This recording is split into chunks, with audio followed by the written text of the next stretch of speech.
Paltrocast. Pleasure to be speaking with you two again for season two. Shakia, first at you. Did you know that season two was coming while you were filming season one? No. I feel like we were filming season one in 2022.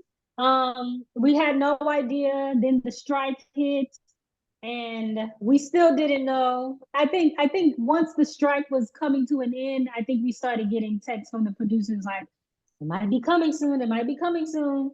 And then once the strike was over, we were like, "Oh, okay, definitely a season two." So it took a while for us to um get an update on it. Same response for you when it comes to the renewal, that it was the text from the producers?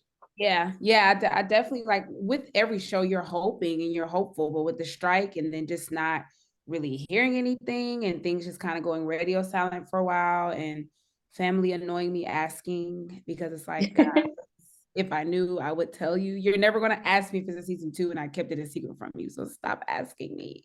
So yeah, we did not know. But yeah, after the strike and getting text messages, it was like, okay, now it seems to be happening. So I was really happy about that, because it was a long gap, like almost 2 years. So Yeah. Exactly. And so this season we see K-Town step it up in this season. How much was known about K-Town before season two? I mean, I didn't know about I don't think K-Town until anything. reading the script. Yeah, I didn't know. I mean, Yeah, I I think mean, it's totally necessary, add a layer, add competition, but I had no idea. And like, even seeing them come to life, even being on set and watching them do their scenes, I was like, oh, they're like good. Sometimes you can bring competition and it's like whatever, but I'm like, they're attractive, they sound good. Like, they might not be arguing like how we're arguing. So yeah. and we didn't even know who was playing K-Town until we were shooting the scene that week. So I think it all just kind of was unveiling itself as we were going. So yeah, we had no idea. It's interesting to hear that you didn't have a script way back when that said, okay, so the backstory on these characters is that there's a rival group. Nothing like that. So you just had to do a lot of work. Well, these are compliments I'm trying to throw here. You had to reinvent the characters because their motivations would be different, knowing that it wasn't just the struggle of the upbringing, but also the struggle of competitors. Yeah, that's the interesting thing about TV is that I guess before I got into this, I just assumed I'd get all the scripts months in advance and I'd have ample time to prepare. But sometimes you're getting, like, you may get episode one early, like maybe a month early, because they're just like, hey, we got episode one. But then the closer you get to filming, the later you get scripts. Like, sometimes you might not get the finale episode till like you're 3 weeks into filming, so you don't even know how the show is going to end, and you're like, where are we going here, guys? Can I get all the scripts? But it doesn't work like that. A lot of times the writers are writing, and even if you do get all the scripts in advance, they tend to change so much just because of schedules. Then, oh, this person can't make it, or the network wants to do something different, so you kind of end up getting thrown for a loop regardless. I think that's how it was season one as well. Like, certain things would change. I feel like the finale scene changed like 2 or 3 times, where it was going to end this way and we were prepared for that. And then literally an hour, I feel like it was an hour before we shot the scene, or at least the morning of, they changed the entire last scene and sent us a new script. And I was like, this is not what I studied last night. Exactly. So I'm like having to re-prepare for something and just go with the flow, really. So what I keep hearing is we are very, very talented and easy to work with. We got to be quick on our feet, quick on our toes. We are.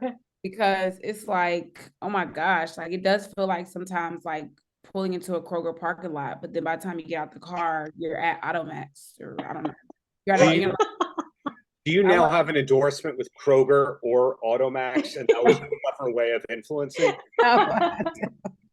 I do not. So here's coming. But, no. Well, yeah, I'd also imagine it's difficult with the scripts because as a music related show, the music factors into the whole thing. So in other words, it's not like everything gets done 6 months in advance.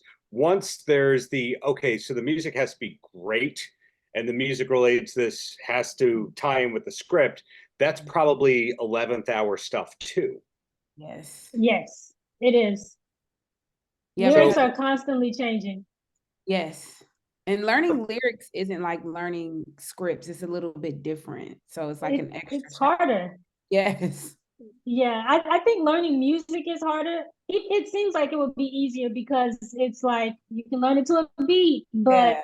I think when you're learning like dialogue, it's easier because even if you don't 100% know your lines, you can kind of guess what someone's gonna say next. Hi, how are you?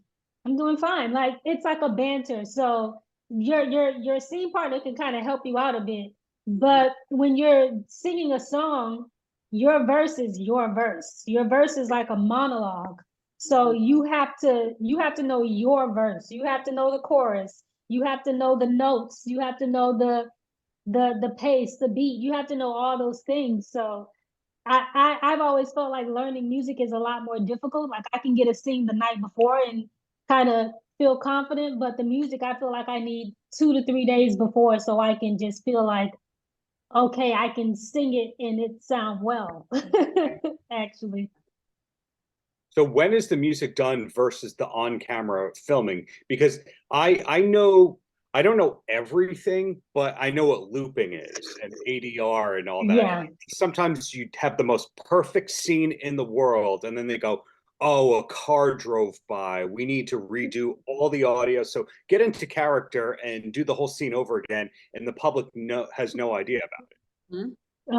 Yeah. Yeah, I think with the music, I mean, did we do it different for season? We did the music first, I think, season 1, but then this season we did the music after we finished filming.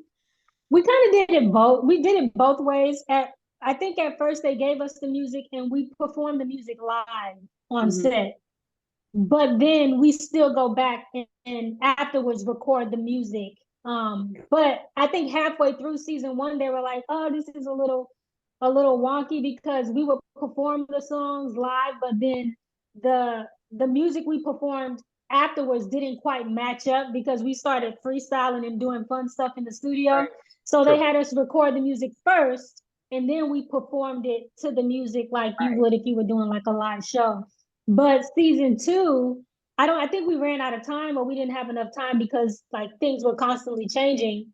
So we were getting like the music the night before, a couple of days before, and we would just perform it live on set. And we tried to just do exactly what we did in the studio.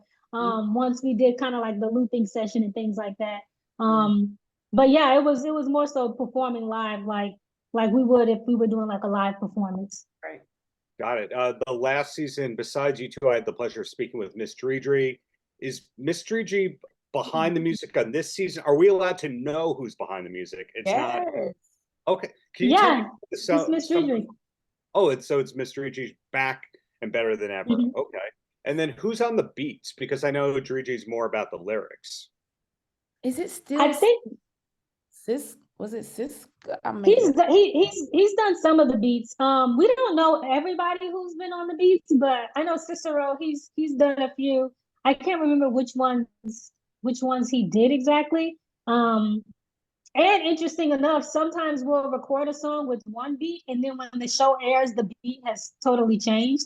So sometimes it's hard to do that as well, because sometimes they'll just swap out the beat with this beat or give the beat to K-Town. And then so sometimes I'll be like, wait, that was our beat when we performed it, but now it's like swapped. So but I know Cicero is definitely one who's been on it. But I'm not sure about the others by name right now. Okay, I will just have to do more research. That's what I'm learning. And the last question or topic I have is, anytime you have successful TV show or movie that's music-centric, the wheels start turning where people go, this could be a tour. This could be a series of albums, etc. Do you think we'll ever see a Kold and Windy tour? Oh, it was a lot of talks of that season 1, and a lot of people find it hard to even believe that we're actors. Well, you did music as well, but I know, Shakir, you would sing, not like rap. Like people really think we were rappers first, and then we decided to do the TV show, which I think is very telling to like, I would so be open to that. I would hope so. Like it was talks of it season 1, not so much season 2. And I don't know if when they brought it up, it was just like to bring up, but I could see it. That would be really, really cool. I mean, yeah, and I mean, skill set to rudely interrupt you right there. It's a different skill set because live performance is a one take thing, but Right. hearing how you both regularly would get changes or doing things last minute, it seems like you're both ready for the live performance. Yeah. I mean, it would be exciting. I feel like we definitely have to prepare differently because, like, when we're doing it on set, like they can cut around, they can cut between, they can take the best parts of every verse and put it together, and then it's intercut with B-roll and all this good stuff.